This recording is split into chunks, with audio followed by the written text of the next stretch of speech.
నమస్తే welcome to V3 news లక్ష్యం సమాజహితం ఇక వార్తల్లోకి వెళ్లే ముందు ముఖ్యాంశాలు బెడిసి కొట్టిన చంద్రబాబు సానుభూతి మంత్రి మెరుగు నాగార్జున విమర్శ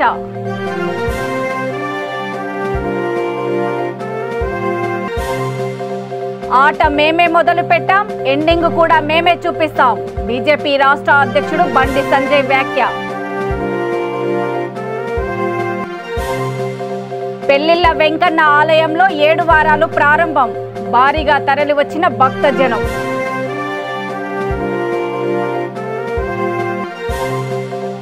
ఏఎఫ్డిటి విద్యా సంస్థలను పూర్తిగా ప్రభుత్వ పరం చేయాలి మలికిపురంలో కదం తొక్కిన విద్యార్థులు చంద్రబాబు లోకేష్ పై మంత్రి మెరుగు నాగార్జున విమర్శలు గుప్పించారు. చంద్రబాబు సానుభూతి బెడిసి కొట్టినట్లు కనిపిస్తుందని అన్నారు. అందుకే వికేంద్రీకరణ గురించి ప్రజలు అడుగుతుంటే దిగచారి మాట్లాడడమే కాకుండా బెదిరిస్తున్నారని ఆరోపించారు. ప్రజలను భయపెట్టే స్థాయికి వెళ్తున్నారని ఇవన్నీ వారు గమనిస్తున్నారని అన్నారు. 29 గ్రామాల వారు రియల్ ఎస్టేట్ వ్యాపారం నిలుపుకోవడం కోసమే యాత్రలు అంటున్నారని విమర్శించారు. జగన్ ప్రవేశపెట్టిన పథకాలు ప్రజలకు ఏం ఉపయోగపడడం లేదని చెప్పగలిగే దమ్ము చంద్రబాబుకు ఉందా అని నిలదీశారు. పాదయాత్రతో లోకేష్ రాజకీయంగా ఎదగడము ఒక కళ అని వ్యాఖ్యానించారు. రాజకీయ నాయకుడిగా ఈ రాష్ట్రాన్ని కొల్లగొట్టిన రాజకీయ నాయకుడిగా ఈ రాష్ట్రంలో రాజధాని ఎక్కడ పెట్టాలో చెప్పకుండా 1 ఇయర్ చక్రంలాగా తిప్పి వ్యాపారం చేసుకొని ముళ్ళపదల్లో రాజధానిని పెట్టి 5 ఏళ్లు వదిలేసి అంబేద్కర్ గారి విగ్రహం పెడతాన్న ముళ్ళపదల్లో దేశం తీసుకొని దాన్ని వదిలేసి ఈ రోజంట ఎన్నికల్లోకి వచ్చి ప్రజల గురించి మాట్లాడతాడంట చంద్రబాబు. రాజధానుల గురించి మాట్లాడతాడంట. నీవు రాజధానుల గురించి మాట్లాడే అర్హత, జగన్మోహన్ రెడ్డి గారి గురించి మాట్లాడే అర్హత, ఈ రాష్ట్ర ప్రజల సంక్షేమం గురించి ఆలోచించే కనీస అర్హత నీ దగ్గర నీ కొడుకు దగ్గర లేదని మాత్రం తెలియకొస్తా ఉన్నా. ఎందుకంటే నువ్వు రా బహిరంగంగా నేను చెప్పిన స్థలాల్లో 3 రాజధానులు వద్దు అని చెప్పు. ఒకటి, మేము చెప్పినటువంటి ప్రతి అంశం క్లియర్గా ఈ రాష్ట్ర ప్రజలకు వచ్చి సమాధానం చెప్పినప్పుడు ఎన్నికల్లో కానీ రాజకీయ జీవితంలో కానీ ఒక లీడర్గా నిన్ను గుర్తిస్తాను చంద్రబాబు, లేకపోతే నువ్వు డొల్లతో సమానమని మీకు తెలియపరుస్తా ఉన్నా. ఆసరా, చేయూత, గోరుముద్ద, ఇళ్ళు ఇస్తాం. Historical, monumental. ఏ రాష్ట్రంలో ఏ ముఖ్యమంత్రి ఈ పరిస్థితిలో ఈ రాష్ట్రాన్ని నువ్వు కొల్లగొట్టి అప్పుల పాలు చేస్తే మొక్కు అని దీక్షతో ఈ రాష్ట్ర ప్రజల బంగారు భవిష్యత్తు కోసం ఏ కులాలకు ఏ ప్రాంతాలకు పార్టీలు చూడకుండా ఇంటికి ఒక్క పైసా కూడా అవినీతి లేకుండా పెడతా ఉంటే నీవేమో నీ రథచక్రాలు ఊడిపోతాయి అని చెప్పి ప్రజలు కలిసి ఇష్టం వచ్చినట్టు మాట్లాడతావా? అది తగ్గుతుందా? నేను అడుగుతా ఉన్నా చంద్రబాబుని, రా, నువ్వు నిజమైన నాయకుడు అయితే విశాఖపట్నం రా. విశాఖపట్నంలో రాజధాని వద్దు, నేను వ్యతిరేకిస్తున్నా అని చెప్పు. తిరుపతి వెళ్ళు, రాయలసీమ వెళ్ళు, రాయలసీమ నలిగొండను వెళ్ళి రాయలసీమ ప్రాంతం అభివృద్ధి నాకు వద్దు, రాయలసీమలో రాజధాని చెప్పగలుగుతావా? నువ్వేమో నీ యొక్క మీడియాను అడ్డం పెట్టుకుంటున్నావు, నీ మనుషులను అడ్డం పెట్టుకుంటున్నావు, నీవు ఉద్యమం చేస్తావు, ఒక పెయిడ్ ఉద్యమం. ఆ ఉద్యమం ఎవరు చేసేది? ఎవరు చేస్తూ ఉన్నారు?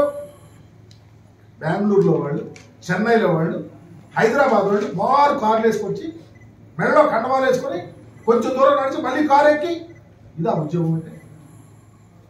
ఇదేనా ఉద్యమం? ఏం చేయాలనుకుంటాం ఈ రాష్ట్రాన్ని అడుగుతా ఉన్నా. జగన్మోహన్ రెడ్డి గారి గురించి ఆలోచించే అర్హత నీకు ఎక్కడ ఉంది? ఆలోచించే అర్హత, మాట్లాడటం కాదు. నువ్వు మాట్లాడితే, నువ్వు బెదిరిస్తే, అభూత కల్పనలు చెప్తే 2024 ఉంది. 2019లో ఆట మేమే మొదలు పెట్టాం, ఎండింగ్ కూడా మేమే చూపిస్తాం. కేసీఆర్ న్యూసెన్స్ క్రియేట్ చేశారు, మా ఎండింగ్ భయంకరంగా ఉంటుంది అని బీజేపీ రాష్ట్ర అధ్యక్షుడు బండి సంజయ్ అన్నారు. నిజామాబాద్ ఎంపీ అరవింద్ ఇంటిపై టీఆర్ఎస్ గుండాలు పోలీస్ డైరెక్షన్లో దాడి చేయడాన్ని ఖండిస్తున్నామని అన్నారు. శనివారం ఆయన అరవింద్ను పరామర్శించారు. ఈ సందర్భంగా ఆయన మాట్లాడుతూ తమకు జైళ్లు, కేసులు, దాడులు కొత్తవి కాదని, దాడులు చేయిస్తారో ఆపుతారో కేసీఆర్ స్పందించాలని అన్నారు. ఫోబియా వల్లే టీఆర్ఎస్ గుండాలు దాడులు చేస్తున్నారని అన్నారు. దుర్గాదేవి, తులసిమాతపై దాడి చేశారు. ఇంటిపై దాడి చేసినందుకు బాధ లేదు, దేవుళ్లపై దాడి చేసినందుకే బాధగా ఉంది. హిందువులైతే దేవుళ్లపై దాడి చెయ్యరు అని అన్నారు. దాడిపై ముఖ్యమంత్రి స్పందించకపోవడం లేదని ఆగ్రహం వ్యక్తం చేస్తూ ఎన్నికలు ఎప్పుడొస్తాయా అని ప్రజలు ఎదురు చూస్తున్నారని అన్నారు. కేసీఆర్ కుటుంబాన్ని పొలిమేర దాకా తరమడానికి ప్రజలు సిద్ధంగా ఉన్నారని వ్యాఖ్యానించారు. ఇద్దరు పోలీసులు ఉంటారు ఇక్కడ, వాళ్ళేమో పొద్దు నుంచి ప్లాన్ చేస్తారు. ఈ షాప్లో కొంతమంది, ఆ షాప్లో కొంతమంది, ఆ గల్లకు కొంతమంది, ఈ గల్లకు కొంతమంది. పోలీసులు పోయి ఫోన్లలో జీప్లో పోయి మాట్లాడేస్తారు, రెడీ ఉన్నారని మాట్లాడేస్తారు. ఎస్ రెడీ అనగానే అక్కడి నుంచి అక్క రెడీ అనగానే తమ్ముడు రెడీ అని పాపం ఏదో సెంటిమెంట్ క్రియేట్ చేద్దాం ప్లాన్ చేసింది పాపం, కానీ కుదరలే. డైరెక్ట్ కథ అంటే లెక్క అయిపోయింది. ఒక మహిళ అని చెప్పుకునేటువంటి కేసీఆర్ కూతురు ఇక్కడికి వచ్చి వాళ్ళ ఇంట్లో పనిచేసే మహిళ మీద మీ పార్టీ గుండా రాయితో ఆ మహిళ మీద విసిరేస్తున్నటువంటి ఆ దారుణ దృశ్యం చూసాక మరి మహిళల గురించి మాట్లాడే అర్థం నీకు మీ కుటుంబానికి లేదు. చుట్టూలో తప్పింది అలా వీడియో చూసిన అందరూ కూడా. ఒక గుండున్న వ్యక్తి వచ్చి అలా రాయితో దాడి చేస్తే ఆ మహిళ తల వలుకుతుండే, భయం కొద్ది లోపలికి ఉరికింది. ఇదే నమ్మి సంస్కారం.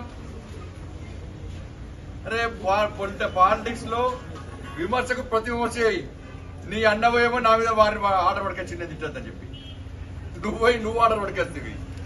ఏమంటే అరవింద్ ముఖ్యమంత్రి కుట్రలు నమ్ముకున్నాడు. మేము కోర్టును చట్టాన్ని నమ్ముకొని మేము ఉన్నాం. ఏదో అది ఏం మైండ్ ఇంకా ముఖ్యమంత్రి ఇంకా బుద్ధి వస్తలేదు. ఆ కుట్రలు ఎవరినే వాళ్ళు నువ్వు తెలంగాణ రాష్ట్రానికి ఏం చేసినావు, డబుల్ బెడ్రూమ్ ఎన్ని ఇస్తావు, దాని గురించి మాట్లాడు, ఆలోచించు. ఒక గంట సేపు ఆలోచించి రాజపూట 2 బెగ్గులు తప్పు గట్టిగా తప్పి ఆలోచించు. ఎన్ని డబుల్ బెడ్రూమ్ ఇచ్చావు ఆన్సర్ చెప్పు. లబ్ధిదారుల లిస్టు బహిర్గతం చేయి. ఎంతమందికి ఉద్యోగాలు ఇచ్చావు తమ్ముళ్లకు, ఎంతమందికి నిరుద్యోగ వృత్తి ఇచ్చినావు, ఎంతమందికి దళిత బంధు ఇచ్చినావు. దానికి కౌంటర్ ఇచ్చే దమ్ము లేదు. వాస్తవం అని చెప్పి ప్రజలు గ్రహిస్తా ఉన్నారు. అరవింద్ గారు చేసే ఆరోపణ వాస్తవం అని చెప్పి తెలంగాణ సమాజం గ్రహిస్తుంది, గమనిస్తున్నది. దాడులను గతంలో చెప్పి నేను మా పార్టీ వాళ్ళు చేసినా ఎవరు చేసినా దాడులు మంచిది కాదు. ఇళ్ళ మీద దాడి చేయడం, కుటుంబ సభ్యులకు ఏం సంబంధం, వాళ్ళకి రాజకీయంతో సంబంధం లేదు. ఇక్కడ రాయేస్తుంది. లోపల చిన్నపిల్లలు ఉండొచ్చు, వాళ్ళ నాన్నగారు కుర్చీ మీద కూర్చుంటే బయటకు ఎవరాదు. కోనసీమ తిరుపతిగా పేరుగాంచిన వాడపల్లి వెంకటేశ్వర స్వామి ఆలయం మాదిరిగా అమలాపురం వెంకటేశ్వర స్వామి ఆలయంలో 7 వారాలు ప్రారంభమయ్యాయి. గత 7 దశాబ్దాలుగా వేంచేసి ఉన్న కలియుగ ప్రత్యక్ష దైవం వెంకటేశ్వర స్వామి పెళ్లిళ్ల వెంకన్నగా పిలుచుకునే అమలాపురం వెంకటేశ్వర స్వామి సన్నిధిలో 7 శనివారాలు 27 ప్రదక్షిణలు ప్రారంభమయ్యాయి. భారీగా భక్తులు తరలివచ్చారు. ఆలయ చైర్మన్ దూడల వీరితాదేవి, ధర్మకర్తల మండలి సభ్యులు భక్తులకు ఎలాంటి ఇబ్బందులు కలగకుండా ఏర్పాట్లు చేశారు.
డాక్టర్ బిఆర్ అంబేద్కర్ కోనసీమ జిల్లా రాజోలు నియోజకవర్గం మాలికిపురంలో ఏఎఫ్డిటి విద్యా సంస్థలను పూర్తిగా ప్రభుత్వపరం చేయాలంటూ విద్యార్థి సంఘాలు కదం తొక్కారు. రాష్ట్ర ప్రభుత్వ ఆదేశాల మేరకు ప్రభుత్వపరం చేయాలంటూ దాతలు ఇప్పటికే తీర్మానం చేయగా మరో వర్గం దానిని వ్యతిరేకిస్తూ న్యాయస్థానాన్ని ఆశ్రయించింది. ఈ నేపథ్యంలో కాలేజీ నుండి 4 రోడ్ల కూడలి వరకు విద్యార్థులు భారీ ధర్నా చేపట్టారు. అనంతరం గాంధీబొమ్మ సెంటర్లో మానవహారం నిర్వహించారు. కార్యక్రమంలో ఏఐఎస్ఎఫ్, ఎస్ఎఫ్ఐ, ఏబీవీపీ విద్యార్థి సంఘాలు పాల్గొన్నాయి.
ఎంతోమంది ప్రముఖులు తయారు చేసినటువంటి ఈ ఏఎఫ్డిటి విద్యా సంస్థలను ఈరోజు ప్రభుత్వం ప్రైవేట్ పరం చేయండి లేదా ప్రభుత్వ పరం చేయండి అని చెప్పేసి జీవో విడుదల చేసినప్పుడు ఇక్కడ ఉన్నటువంటి మేనేజ్మెంట్ దాతల ఆశయాల మేరకు ప్రభుత్వానికి ఆస్తులతో సహా సిబ్బందితో సహా ఈ రాష్ట్ర ప్రభుత్వానికి అప్పచెప్పడం జరిగింది.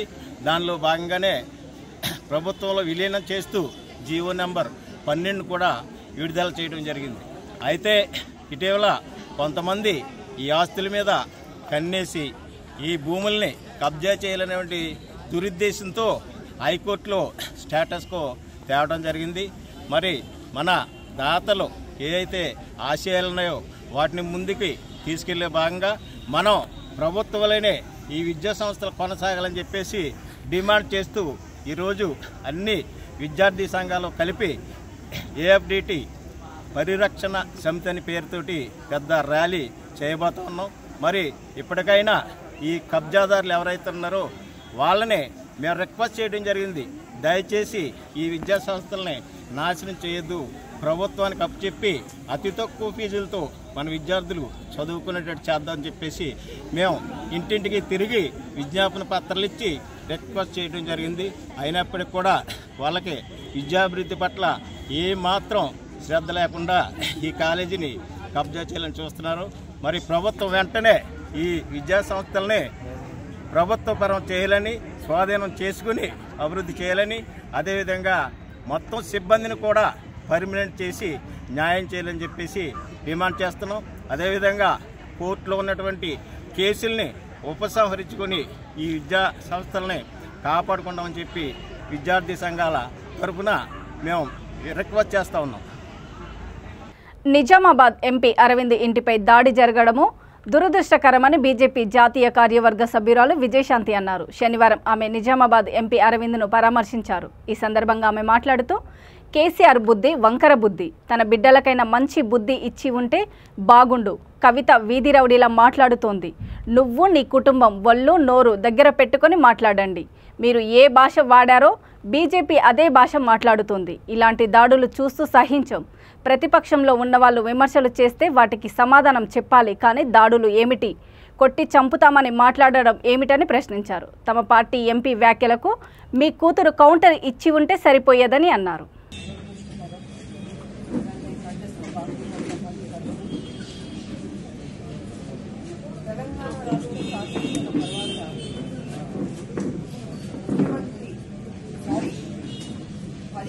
రావణాసుర ముఖ్యమంత్రి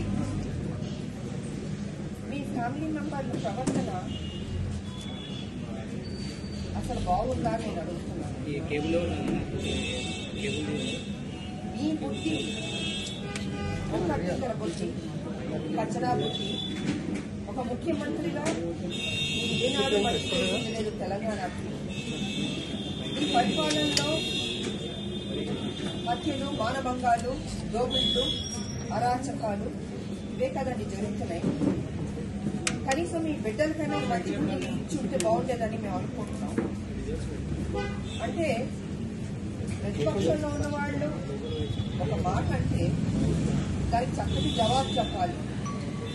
ఆ జవాబు చెప్పకుండాను కొట్టి చంపుతామంటే వీధి రౌడీలకి మీ బిడ్డలు మాట్లాడిన దానికి పెద్ద తేడా లేదని నేను అనుకుంటున్నాను. ఇప్పటికైనా మీ బుద్ధి మార్చుకుని మీ బిడ్డలకి మంచి బుద్ధి ఇచ్చి మంచి సంస్కారమైన భాష మాట్లాడితే బాగుంటుందన్నది ఈ సందర్భంగా నేను తెలియజేసుకుంటున్నాను.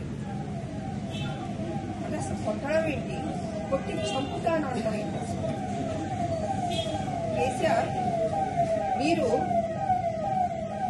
మీ బిడ్డ గురించి మీరే మొదలు పెట్టారు. బీజేపీలోకి వెళ్తారు, బీజేపీ పిలిచారా, అది ఇదని చెప్పారు. సో దానికి తగ్గట్టు అరవింద్ గారు మాట్లాడిన దాంట్లో తప్పు లేదు. కాంగ్రెస్ వాళ్ళు అడిగారు అని చెప్పిన దాన్ని మీరు కౌంటర్ ఇచ్చి ఉంటే సరిపోయింది, మీ బిడ్డ కౌంటర్ ఇచ్చి ఉంటే సరిపోయింది. కానీ ఈ రకంగా దాళ్లు చేస్తామని చెప్పి ఇంటి మీద దాళ్లు చేసి వాళ్ళ ఇంట్లో వాళ్ళ అమ్మగారు ఒంటరిగా ఉంటే ఏ రకంగా భయభ్రాంతులకు గురి చేస్తున్నారు మీరు అంటారా? విశాఖపట్నం స్టీల్ ప్లాంట్లో భారీ అగ్ని ప్రమాదం చోటు చేసుకుంది. రా మెటీరియల్ హ్యాండిలింగ్ ప్లాంట్లో కన్వేయర్ బెల్ట్ దగ్ధమైంది. అగ్నిమాపక సిబ్బంది ఘటనా స్థలానికి చేరుకుని మంటలను అదుపు చేస్తున్నారు. ఈ ప్రమాదం వల్ల సుమారు 1,50,00,000 రూపాయల వరకు ఆస్తి నష్టం జరిగిందని అధికారులు అంచనా వేశారు.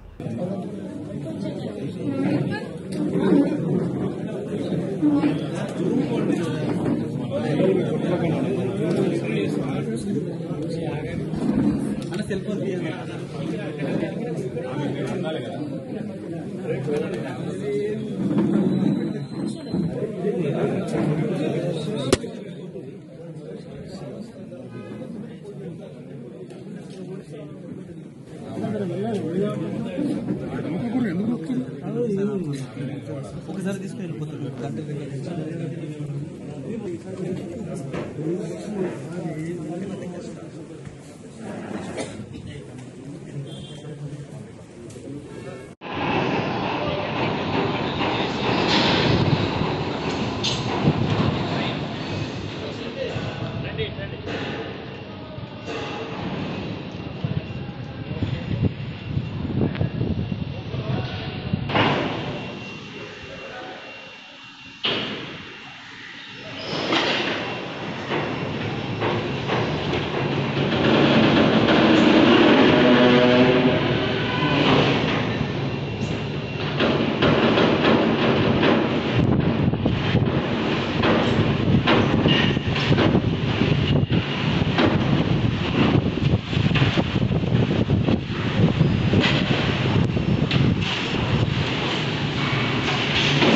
టీడీపీ అధ్యక్షుడు చంద్రబాబు నాయుడు కర్నూలు జిల్లా పర్యటనలో మతి భ్రమించి మాట్లాడుతున్నారని, కులాల వారీగా ప్రజలను రెచ్చగొట్టి విద్వేషాలు రగిలిస్తున్నారని విశాఖ నార్త్ నియోజకవర్గం వైసీపీ సమన్వయకర్త కేకే రాజు అన్నారు. ఉత్తర నియోజకవర్గంలోని పార్టీ కార్యాలయంలో ఏర్పాటు చేసిన మీడియా సమావేశంలో ఆయన మాట్లాడారు.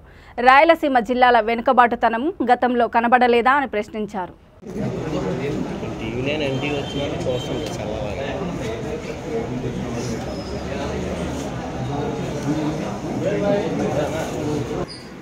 ఎంతో కాలంగా వెనుకబడి ఉన్న రాయలసీమ ప్రాంత యువత, నిరుద్యోగ యువతి యువకులు చంద్రబాబు నాయుడు కర్నూలు పర్యటనలో భాగంగా శ్రీబాగ్ ఒప్పందాన్ని అమలు చేయాలి, కర్నూలులో హైకోర్టు ఏర్పాటు అనేది మా హక్కు, కర్నూలులో న్యాయ రాజధాని ఏర్పాటు నిర్ణయాన్ని మేము స్వాగతిస్తున్నాం, తప్పకుండా అది తెలుగుదేశం పార్టీకి భవిష్యత్తుగా భావించిన తన కొడుకు లోకేష్ ఎందుకు కొరగాని కొయ్యగా తయారై ఈరోజు పార్టీకే భారంగా తయారయ్యాడు. ఈరోజు పార్టీని నడిపించే నాయకత్వం భవిష్యత్తులో కనిపించట్లేదు. ఒకవైపు ప్రజలు చంద్రబాబు నాయుడు కానీ తెలుగుదేశం పార్టీని కానీ విశ్వసించే పరిస్థితుల్లో లేదు.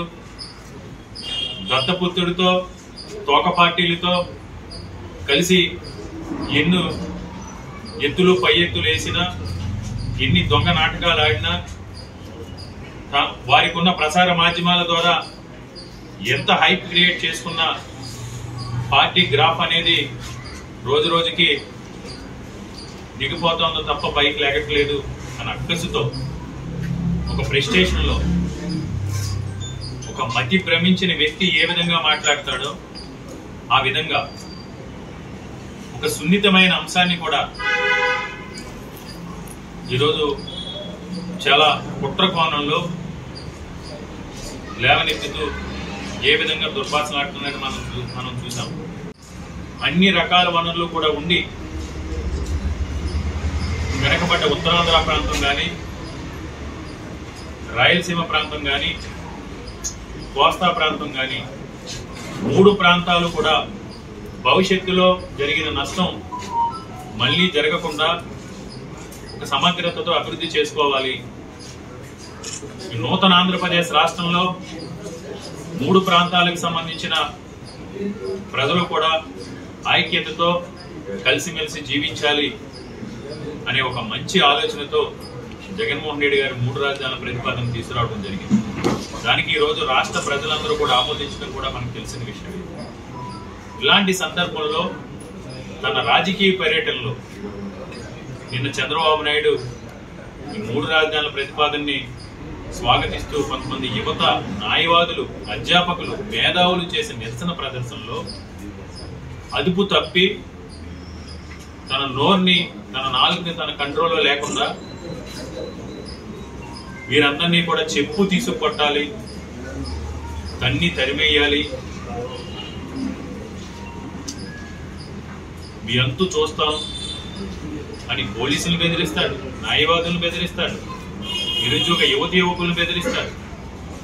ఆ ప్రాంతానికి వెళ్ళి ఆ ప్రాంత ప్రజలను కూడా తన్ని తరిమేస్తాను, మిమ్మల్ని చెప్పుతో కొట్టాలని ప్రస్తావిస్తారు.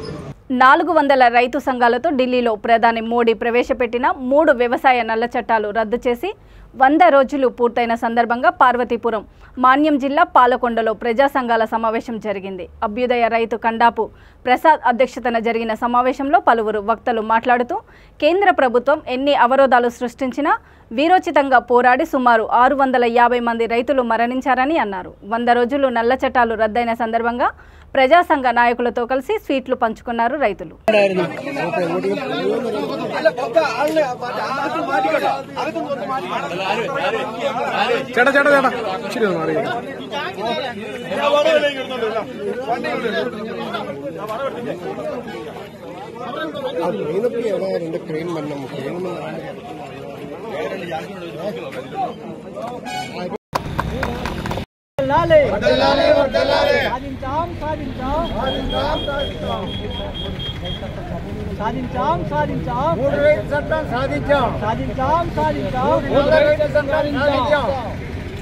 ఉద్యోగానికి 54 సంవత్సరాలు చదివినటువంటి ఇంచుమించు 40 అవార్డుల నియమించారు కూడా చేశాను. తిరిగి వాళ్ళేమో ఆ అవార్డులు తీసుకోమంటున్నారు. కానీ ఇంకా చిన్న పెండింగ్ ఉంది. ఎందుకంటే ఈనాడు సందర్భంగా ఆయనపై కేసు పెట్టారు. అయినా సరే అలహాబాద్ హైకోర్టులో ఆ కేసును బెయిల్ని రద్దు చేశారు. మళ్ళీ రైతులు పోరాడి సుప్రీంకోర్టులో వేయగా 4 రోజులు లొంగిపోమనగా యాంకర్ లొంగిపోన్నారు. ఇదల్లా రైతుల పోరాటమే. మరి ఇంతవరకు కూడా నేను మీ వ్యవసాయ మా ఆర్డీఓ ఆఫీస్కి ఈ నా తాలూకా 56 సంవత్సరాల తాలూకా వచ్చిన అవార్డులన్నీ ఇచ్చాను. ఆయన కూడా ఇప్పుడు తీసుకోమని కూడా నాకు చెప్పారు. అయినా ఇంతవరకు ఈ మద్దతు మీద స్పష్టం రాలేదు. మద్దతు ధర స్పష్టం వస్తే నేను అవార్డులను తీసుకుంటున్నాను. అందులో భాగంగా ఈరోజు 100 రోజుల సందర్భంగా ఈరోజు అన్ని సంఘాలతో అన్ని ప్రజా సంఘాలతో కలిపి ఈ సంబరంగా వాటి సీట్లు పంచిపెట్టడం అయింది. అశోక్ మిశ్రాకి వార్నింగ్ ఇచ్చారు. ఆయన 3 రోజుల్లోనే లొంగిపోయి ఈనాడు ఆయన జైల్లో ఉన్నాడు. ఇదంతా మన రైతులు మన ప్రజా సంఘాల తాలూకా ఘన విజయమే అని చెప్పుకుంటున్నాం. మరి నేటికి మన మోడీ గారు ఈ చట్టాలను రద్దు చేసి 100 రోజుల సందర్భంగా ఈనాడు మరి దీనిలో పోరాడినటువంటి మన ప్రజా సంఘాలు రైతు సంఘాలు అందరికీ శుభ సందర్భంగా తెలియజేసుకుంటాం. మహిళల స్వావలంబన సాధికారత కోసం కృషి చేస్తున్న ముఖ్యమంత్రి కేసీఆర్ అసలైన మహిళా బంధువుగా నిలిచారని జూబ్లీహిల్స్ ఎమ్మెల్యే మాగంటి గోపీనాథ్ అన్నారు. షేక్పేట డివిజన్లో 44 మంది లబ్ధిదారులకు షాదీ ముబారక్ కళ్యాణ లక్ష్మి చెక్కులను ఆయన పంపిణీ చేశారు. ఈ కార్యక్రమంలో మోయిన్ ఖాన్, డివిజన్ అధ్యక్షుడు ప్రదీప్, ప్రధాన కార్యదర్శి షకీల్ అహ్మద్, సజ్జద్, అఖిల్, బాలకృష్ణ తదితరులు పాల్గొన్నారు.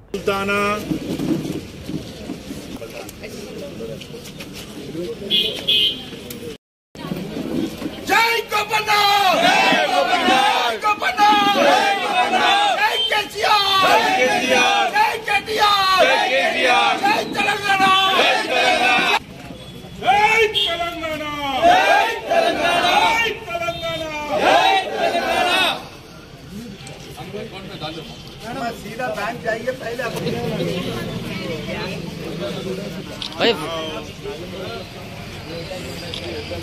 सेकेंड प्रदीप भाई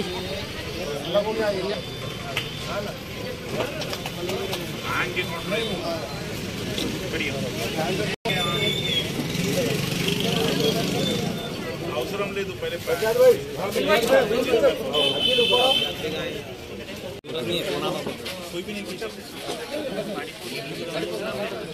డ్రింకింగ్ వాటర్ కనెక్షన్ లేదు.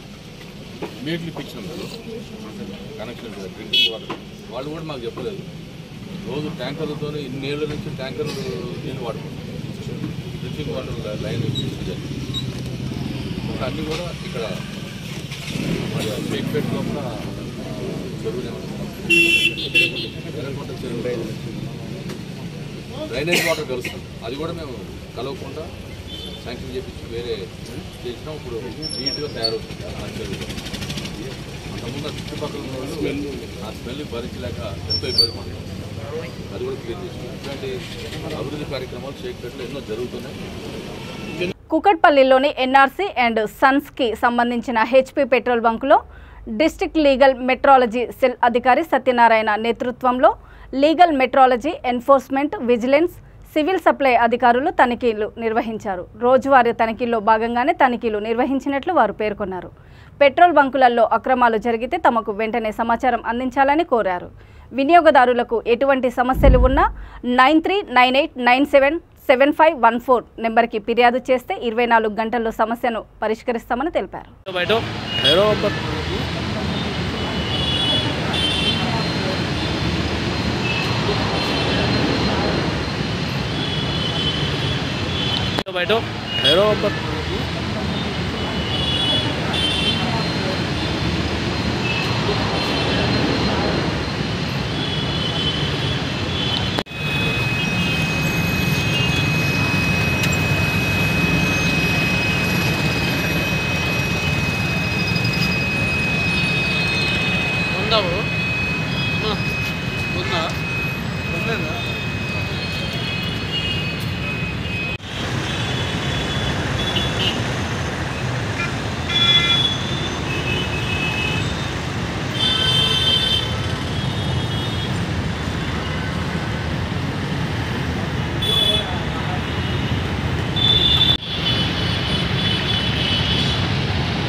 వార్తలు ముగించే ముందు ముఖ్యాంశాలు మరోసారి.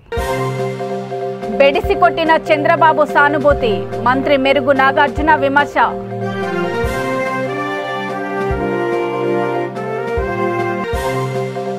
ఆట మేమే మొదలు పెట్టాం, ఎండింగ్ కూడా మేమే చూపిస్తాం. బీజేపీ రాష్ట్ర అధ్యక్షుడు బండి సంజయ్ వ్యాఖ్య. పెళ్లిళ్ల వెంకన్న ఆలయంలో 7 వారాలు ప్రారంభం, భారీగా తరలివచ్చిన భక్తజనం.